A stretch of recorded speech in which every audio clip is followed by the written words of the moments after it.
fotografija. Garsų fotografija. Girdėjot kada nors tokį dalyką kaip garsų fotografija?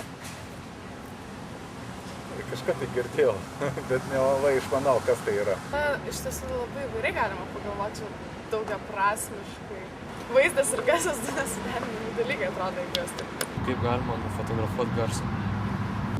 Žmogus gali nufotografuoti garsą savo kūnu, перкельтная прasme, žinoma. Абсолютно. Невозможно сфотографировать звук так же, как...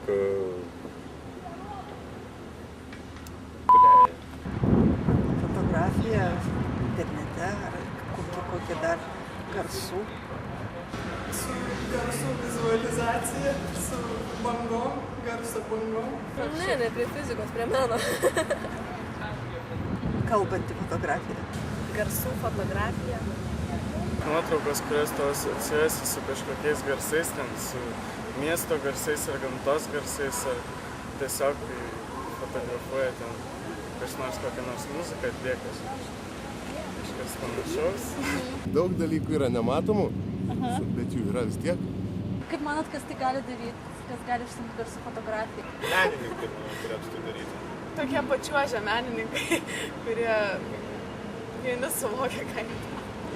Ne, nebūtinai, bet skamba įdomi. Nežinau, aš esu girdėjusi, mačiusi, kad kai yra akli, daro nuotraukas.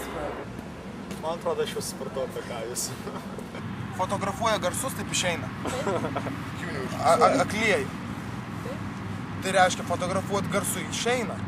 Yra įmanoma. Kažkokias nuotraukas, tai pagal ką jie daro, gal čia garsų fotografija?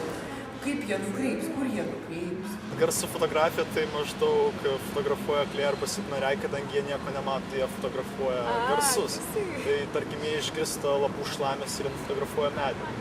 Tai gal tikrai pagal garsus? Tas atsitiktinumas labai daug lemia. Bet čia jau, nežinau ar kaip fotografija, kaip reiškinys kažkoks.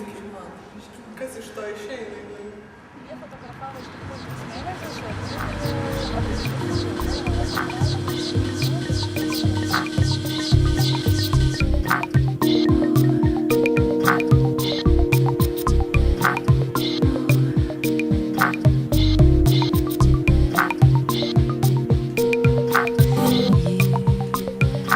the same as you did the other day.